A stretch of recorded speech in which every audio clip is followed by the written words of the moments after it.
लीजिए सुनिए भीष्म साहनी द्वारा लिखी गई एक प्रसिद्ध कहानी चीफ की दावत। आज मिस्टर श्यामनाथ के घर चीफ की दावत थी। श्यामनाथ और उनकी धर्म पत्नी को पसीना पोंछने की फुर्सत न थी। पत्नी ड्रेसिंग गाउन पहने, उलझे हुए बालों का जूड़ा बनाए, मुंह पर फैली हुई सुर्खी और पाउडर को मले, और मिस्टर श्यामनाथ सिगरेट पर सिगरेट फूंकते हुए चीजों की फहरिस्त हाथ में थामे एक कमरे से दूसरे कमरे में आ जा रहे थे। आखिर 5 बजते बजते तैयारी मुकम्मल होने लगी। कुर्सियां, मेज, तिपाइयां, नैपकिन, फूल सब बरामदे में पहुंच गए। ड्रिंक का इंतजाम बैठक में कर दिया गया। अब घर का फालतू सामान अलमारियों के पीछे और पलंगों के नीचे छिपाया जाने लगा। तभी शामनाथ के सामने सहसा एक अड़चन खड़ी हो गई। माँ का क्या होगा? इस बात की ओर न उसका और न उनकी कुशल गृहिणी का ध्यान गया था। मिस्टर श्यामनाथ श्रीमती की ओर घूमकर अंग्रेजी में बोले, माँ का क्या होगा? श्रीमती काम करते करते ठहर गई और थोड़ी देर तक सोचने के बाद बोली, इन्हें पिछवाड़े इनकी सहेली के घर भेज दो। रात भर बेशक वहीं रहे, कल आ जाए। श्यामनाथ सिगरेट मुंह में रखे सिकुड़ी आंखों से श्रीमती की चेहरे की ओर देखते हुए पल भर सोचते रहे। फिर सिर हिलाकर बोले, नहीं, मैं नहीं चाहता कि उस बुढ़िया का आना जाना यहाँ फिर से शुरू हो। पहले ही बड़ी मुश्किल से बंद किया था। माँ से कहें कि जल्दी ही खाना खा के शाम को ही कोठरी में चली जाएं। मेहमान कहीं 8 बजे तक आएंगे, इससे पहले ही अपने काम से निपट ले। सुझाव ठीक था, दोनों को पसंद आया। मगर फिर सहसा श्रीमती बोल उठी, जो वह सो गई और नींद में खर्राटे लेने लगी तो साथ ही में तो बरामदा है, लोग यहाँ खाना खाएंगे, तो इन्हें कह देंगे कि अंदर से दरवाजा बंद कर ले। मैं बाहर से ताला लगा दूंगा, या माँ को कह देता हूँ कि अंदर जाके सोए नहीं बैठी रहे, और क्या। और जो सो गई तो डिनर का क्या मालूम कब तक चले, 11 बजते बजते तो तुम ड्रिंक ही करते रहते हो। श्यामनाथ कुछ खींच उठे, हाथ झटकते हुए बोले, अच्छी भली है भाई के पास जा रही थी, तुम्हें यूं ही अच्छा बनने के लिए बीच में टांग अड़ाती। वाह, तुम माँ और बेटे की बातों में मैं क्यों बुरी बनूं? तुम जानो और वह जाने। मिस्टर श्यामनाथ चुप रहे। यह मौका बहस का ना था, समस्या का हल ढूंढने का था। उन्होंने घूमकर माँ की कोठरी की ओर देखा। कोठरी का दरवाजा बरामदे में खुलता था। बरामदे की ओर देखते हुए झट से बोले, मैंने सोच लिया है, और उन्हीं कदमों से माँ की कोठरी के बाहर जा खड़े हुए। माँ दीवार के पास एक चौकी पर बैठी दुपट्टे से मुंह सर लपेटे माला जप रही थी। सुबह से तैयारी होती देखते हुए माँ का भी दिल धड़क रहा था। बेटे के अफसर का बड़ा साहब घर पर आ रहा था। सारा काम सुबीते से चल गया। माँ, आज तुम खाना जल्दी खा लेना, मेहमान लोग 7:30 बजे आ जाएंगे। माँ ने धीरे से मुंह पर से दुपट्टा हटाया और बेटे को देखते हुए कहा, आज मुझे खाना नहीं खाना है बेटा, तुम तो जानते हो मांस मछली बने तो मैं कुछ नहीं खाती। जैसे भी हो आप काम से जल्दी निपट लें। अच्छा बेटा। और माँ, हम पहले बैठक में बैठेंगे, उतनी देर तुम यहाँ बरामदे में बैठना, फिर जब हम यहाँ आ जाएं तो तुम गुसल खाने के रास्ते बैठक में चली जाना। माँ अवाक बेटे का चेहरा देखने लगी, फिर धीरे से बोली, अच्छा बेटा। और माँ, आज जल्दी सो नहीं जाना, तुम्हारे खर्राटों की आवाज दूर तक आती है। माँ लज्जित सी आवाज में बोली, क्या करूँ बेटा, मेरे बस की बात नहीं है। जब से बीमारी से उठी हूँ नाक से सांस नहीं ले सकती। मिस्टर श्यामनाथ ने इंतजाम तो कर दिया, फिर भी उनकी उधेड़बुन खत्म नहीं हुई। जो चीफ अचानक उधर आ निकला तो 8-10 मेहमान होंगे, देसी अफसर, उनकी स्त्रियां होंगी, कोई भी गुसल खाने की तरफ जा सकता है। शोभ और क्रोध में वह जुझलाने लगा। एक कुर्सी को उठाकर बरामदे में कोठरी के बाहर रखते हुए बोला, आओ माँ, इस पर जरा बैठो तो। माँ माला संभालती पल्ला ठीक करती हुई उठी और धीरे से कुर्सी पर आकर बैठ गई। यूं नहीं माँ, टांगे ऊपर चढ़ाकर नहीं बैठते, यह खाट नहीं है। माँ ने टांगे नीचे उतार ली। और खुदा के वास्ते नंगे पैर नहीं घूमना, ना ही वह खड़ाऊ पहनकर सबके सामने आना। किसी दिन तुम्हारी यह खड़ा उठाकर मैं बाहर फेंक दूंगा। माँ चुप रही। कपड़े कौन से पहनोगी माँ? जो है वही पहनूंगी बेटा, जो कहो पहन लूं। मिस्टर श्यामनाथ सिगरेट मुंह में रखे फिर अधकुली आंखों से माँ की ओर देखने लगे और माँ के कपड़ों की सोचने लगे। श्यामनाथ हर बात में तरतीब चाहते थे। घर का सब संचालन अब उनके हाथों में था। खूंटियाँ कमरों में कहाँ लगाई जाए, बिस्तर कहाँ पर बिछे, किस रंग के पर्दे लगाए जाएं, श्रीमती कौन सी साड़ी पहने, मेज किस साइज की हो। शामनाथ को चिंता थी कि अगर चीफ का साक्षात माँ से हो गया तो कहीं लज्जित ना होना पड़े। माँ को सिर से पांव तक देखते हुए बोले, तुम सफेद कमीज और सफेद सलवार पहन लो। माँ, पहन के आओ तो जरा देखूं। माँ धीरे से उठी और अपनी कोठरी में कपड़े पहनने चली गई। यह माँ का झमेला ही रहेगा, उन्होंने फिर अंग्रेजी में अपनी स्त्री से कहा। कोई ढंग की बात हो तो भी कोई कहे, अगर कोई उल्टी सीधी बात हो गई, चीफ को बुरा लगा तो सारा मजा जाता रहेगा।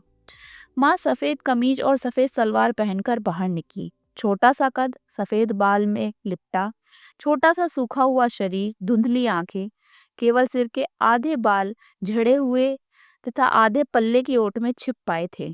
पहले से कुछ तो कम कुरूप नजर आ रही थी।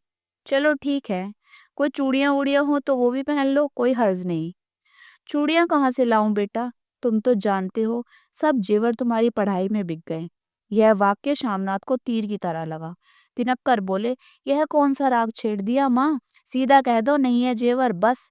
इसमें पढ़ाई वढ़ाई का क्या ताल्लुक है। जो जेवर बिका तो कुछ बनकर ही आया हूँ, नीरा लंडूरा तो नहीं लौटाया। जितना दिया था उससे दुगना ले लेना। मेरी जीभ जल जाए बेटा, तुमसे जेवर लूंगी, मेरे मुंह से यूं ही निकल गया।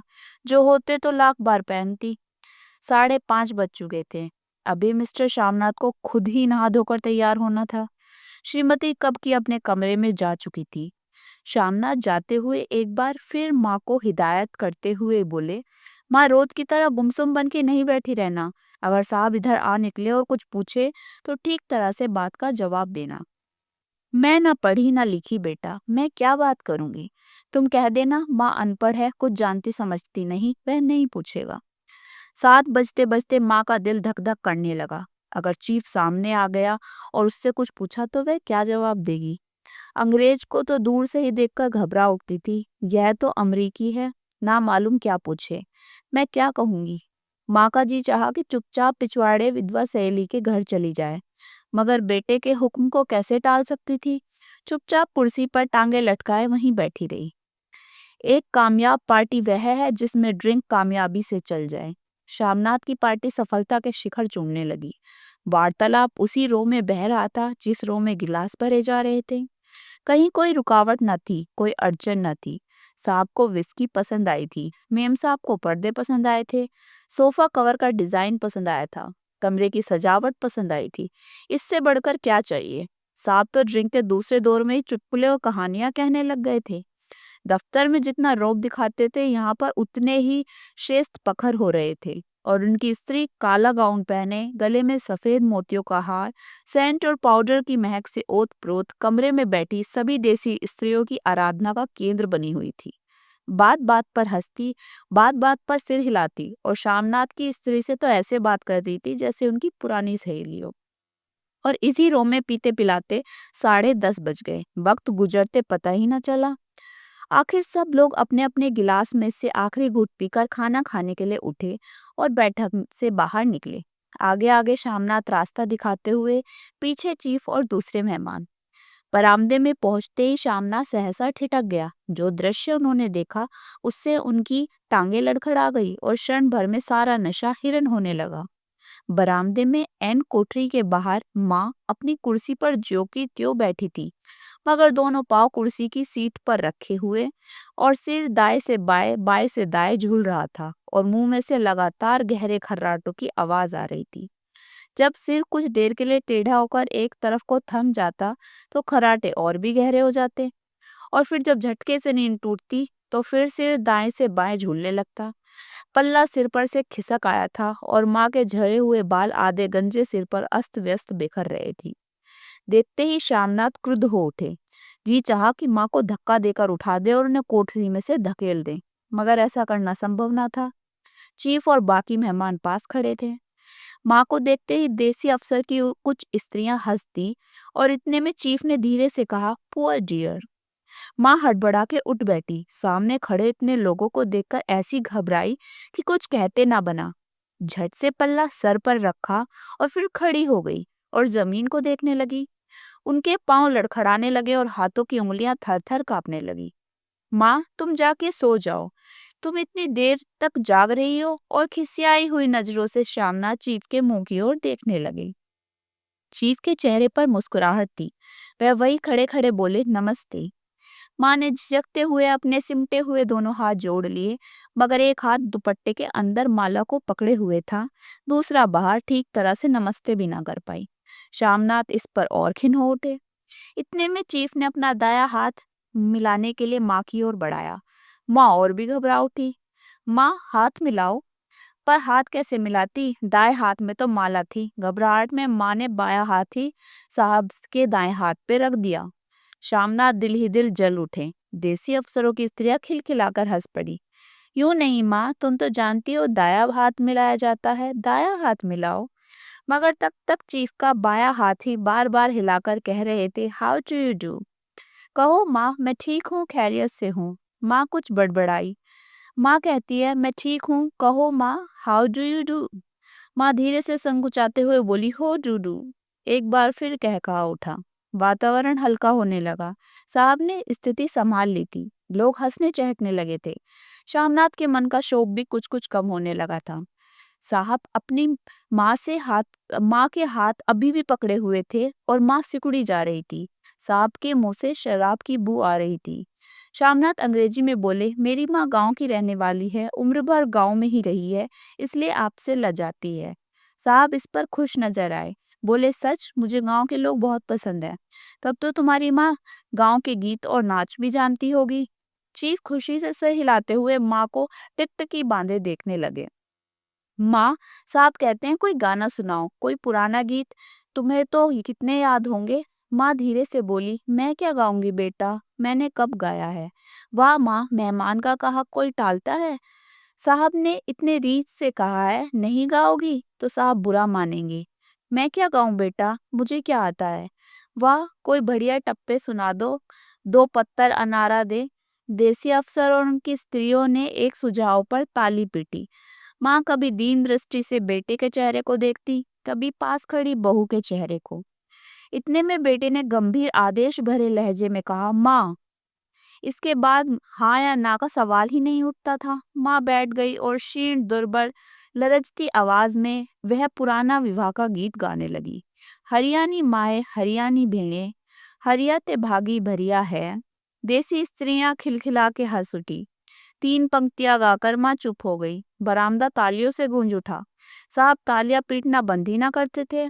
श्यामनाथ की खींच प्रसन्नता और गर्व में बदल उठी थी। माँ ने पार्टी में नया रंग भर दिया था। तालियां थमने पर साहब बोले, पंजाब के गांव की दस्तकारी क्या है। श्यामनाथ खुशी से झूम रहे थे। बोले, ओह बहुत कुछ साहब, मैं आपको एक सेट उन चीजों का भेंट करूंगा, आप उन्हें देखकर खुश होंगे। मगर साहब ने सिर हिलाकर अंग्रेजी में फिर पूछा, नहीं, मैं दुकानों की चीजें नहीं मांगता। पंजाबियों के घरों में क्या बनता है, औरतें खुद क्या बनाती हैं। श्यामनाथ कुछ सोचते हुए बोले, लड़कियां गुड़िया बनाती हैं, औरतें फुलकारी बनाती हैं। फुलकारी क्या? श्यामनाथ फुलकारी का मतलब सुझाने की असफल चेष्टा करने के बाद माँ को बोले, देखो माँ, कोई पुरानी फुलकारी घर में है। माँ चुपचाप अंदर गई और एक पुरानी फुलकारी उठा लाई। साहब बड़ी रुचि से फुलकारी देखने लगे। पुरानी फुलकारी थी, जगह जगह से उसके तागे टूट रहे थे और कपड़ा फटने लगा था। साहब की रुचि देखकर श्यामनाथ बोले, यह फटी हुई है साहब, मैं आपको नई बनवा दूंगा, माँ बना देगी। क्यों माँ, साहब को फुलकारी बहुत पसंद है, उन्हें ऐसी ही एक फुलकारी बना दोगी ना। माँ चुप रही, फिर डरते डरते धीरे से बोली, अब मेरी नजर कहाँ है बेटा, बूढ़ी आंखें क्या देखेंगी। मगर माँ का वाक्य बीच में ही तोड़ते हुए श्यामनाथ साहब को बोले, मैं जरूर बना देंगी, आप उसे देखकर खुश होंगे। साहब ने सर हिलाया, धन्यवाद दिया और हल्के हल्के झूमते हुए खाने की मेज की ओर बढ़ गए। बाकी मेहमान भी उनके पीछे पीछे हो लिए। जब मेहमान बैठ गए, माँ पर से सबकी आंखें हट गई तो माँ धीरे से कुर्सी पर से उठी और सबकी नजरें बचाती हुई कोठरी में चली गई। मगर कोठरी में बैठने की देर थी, माँ से छल छल आंसू आंखों से बहने लगे। वह दुपट्टे से बार बार उन्हें पोंछती, पर वह बार बार उमड़ आती, जैसे बरसों का बांध तोड़कर उमड़ आए हों। माँ ने बहुतेरा दिल को समझाया, हाथ जोड़े, भगवान का नाम लिया, बेटे के चिरायु होने की प्रार्थना की, पर बार बार आंखें बंद की, मगर आंसू बरसात के पानी की तरह जैसे थमने का नाम ही न ले रहे थे। आधी रात का वक्त होगा। मेहमान खाना खाकर एक एक करके जा चुके थे। माँ दीवार से सटी बैठी आंखें फाड़कर दीवार को देखे जा रही थी। घर के वातावरण में तनाव ढीला पड़ चुका था। मोहल्ले की निस्तंभता श्यामनाथ के घर पर भी छा चुकी थी। केवल रसोई में प्लेटों के खड़कने की आवाज आ रही थी। तभी सहसा माँ की कोठरी का दरवाजा जोर से खटकने लगा। माँ, दरवाजा खोलो। माँ का दिल बैठ गया, हड़बड़ाकर उठ बैठी। क्या मुझसे फिर कोई भूल हो गई? माँ कितनी देर से अपने आप को कोस रही थी कि क्यों उन्हें नींद आ गई, क्यों वह उगने लगी, क्या बेटे ने अभी तक क्षमा नहीं किया? माँ उठी और कांपते हाथों से दरवाजा खोल दिया। दरवाजा खुलते ही शामना झूमते हुए आगे बढ़ाए और माँ को आलिंगन में भर लिया। ओ अम्मी, तुमने तो आज रंग ला दिया। साहब तुमसे इतना खुश हुए कि मैं क्या कहूँ। ओ अम्मी, अम्मी। माँ की छोटी सी काया सिमटकर बेटे के आलिंगन में छिप गई।